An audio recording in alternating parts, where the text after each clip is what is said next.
going to take us about a day and a half to get back home.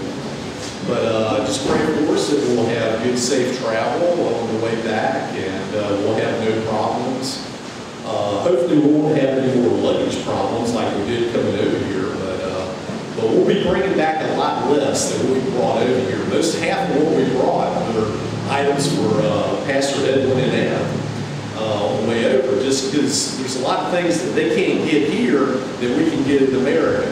So we had the privilege of being able to bring a lot of bags and bring a lot of stuff for them to use here in the ministry, and just simple grocery items that y'all can't just get here in the Philippines. So, but anyway, yeah, pray for us as we go back. I just want to tell you, I've had a chance to go out with Edwin. This past week, we went on several Bible studies, and on Friday morning, I went with Edwin and Anna to a lot of your homes. I think we stopped at about 10 places. And it was just exciting to go see all the folks that are out there that are part of the ministry here. And we just, everybody has treated us so nice. And I just want to thank you so much for being so nice to me and my family and my kids. And we've just had a wonderful time here. So I just want to thank you for that. But like Edwin said, I wanted to talk today about spiritual leadership. And specifically what I wanted to talk about was the area of leaders in the church, and talking about mainly deacons. Pastor Edwin has been doing a lot of work with this church over the last year, couple of 2.5 years. And I'm going to tell you a little bit about, all this preparation he did even before that to get ready for the start of this ministry.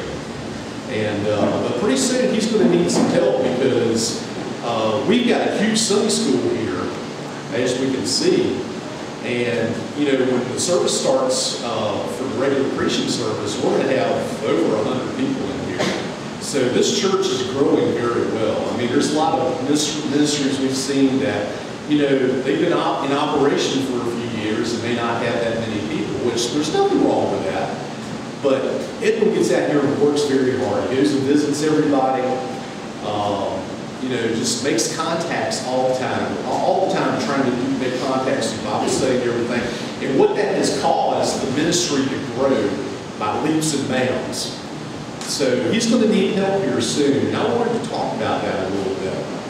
I want to ask you, are you ready to be a leader at Dayspring Bible Baptist Church? Are you ready to step up and help Pastor Edwin with his ministry as he continues to grow? So we're going to look at 1 Timothy chapter 3, verses 8 through 13. And later on in the lesson, we're going to look at Acts 6, verses 1 through 8. So you want to go ahead and mark that as well. But an important part of any ministry is the leadership. Obviously, that starts with the pastor, but with most ministries, as they grow in leadership as well. And it's important that you have very good leaders at your church.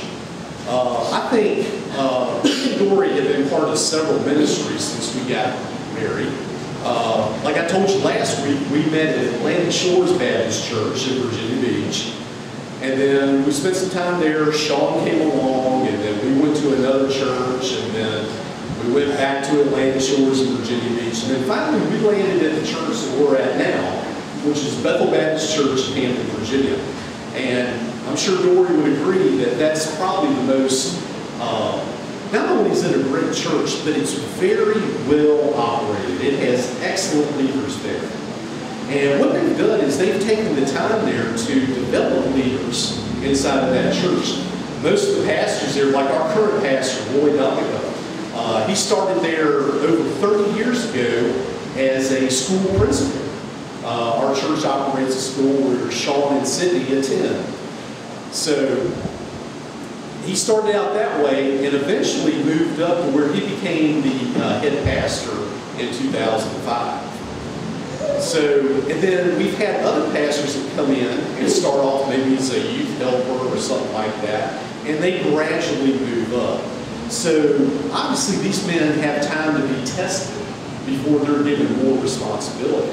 And really it's the same way with deacons as well. So, talking a little bit about, now I'm a deacon there at Bethel Baptist Church. And I was approached, and we started going there in 2005. And we started getting, me and Dory have always been the type, we like getting involved, we like helping out. And we got involved with the Hispanic ministry. We have a lot of Hispanics that live in the Virginia area where we live. So we have an outreach for them. And they came to me, they needed a driver for the van. So I started helping out with the van, and we started setting up coffee for their ministry. And we both participated in the choir as well. And whenever special events come up, we always participate. So over time, people in the leadership in our church noticed that I was involved quite a bit. So in late 2008, they approached me about being a deacon. And I accepted that, and in early 2009, I started that. So the way we do that there, when I came in as a deacon, that each deacon is assigned a family. Or we actually several families. I've got about probably 15 families under me. And we're basically their connection with Bethel Baptist Church. You know, if they have a prayer request, if they have a need or anything like that, they can go through me, and I can communicate their needs to the other deacons and the leadership of the church and the pastor. So we're like a liaison that way. And there's many other things that we do too. We have meetings every month. We talk about the finances of the church. Any needs that come up, missionaries that we want to take on, and so forth. This is all presented to the deacons, and we vote on these things. And what it does, it provides accountability to the pastor, to the staff, and everything. And actually, twice, 2 months out of the year, me and another deacon, we actually help count the offering. And again, we do that with the financial officer of the church.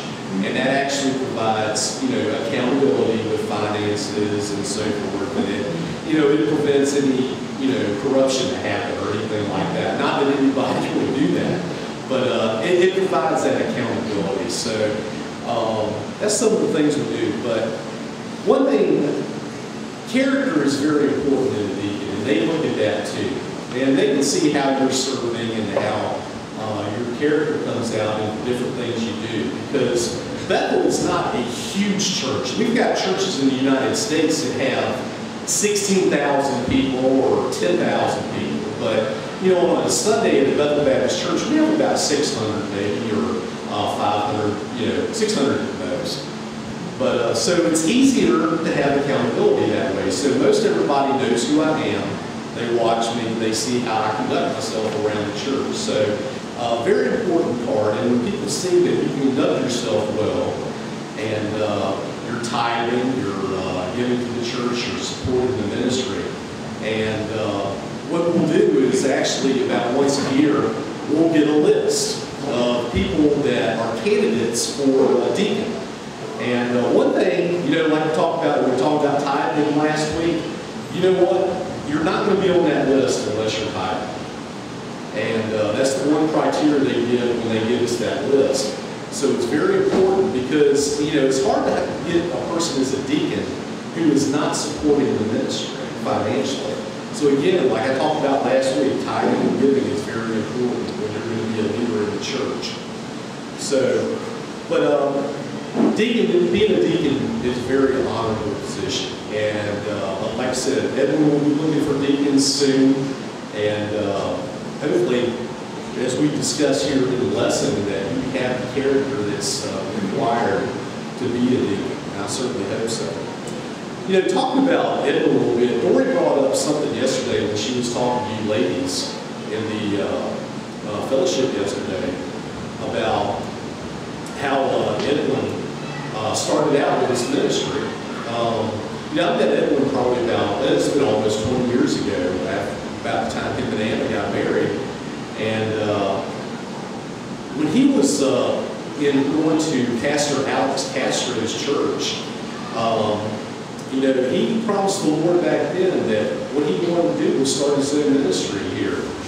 And I tell you, Edwin has been focused on that goal ever since I met him.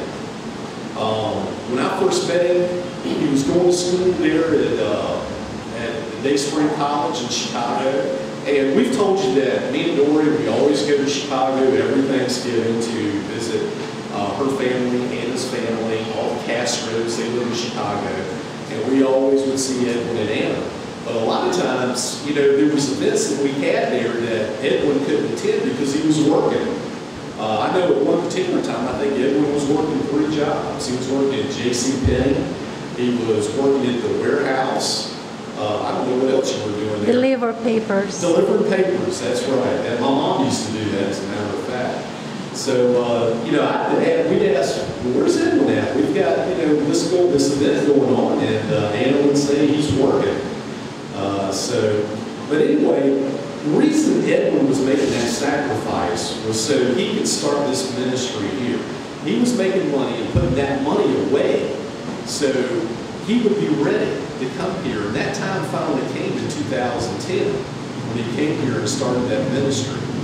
So, and as we've spent the last 10 days with Edwin, we see what he does here. And really, I don't know how he gets his energy. He goes every day. He's out doing Bible studies. He's out visiting people, visiting all of you guys.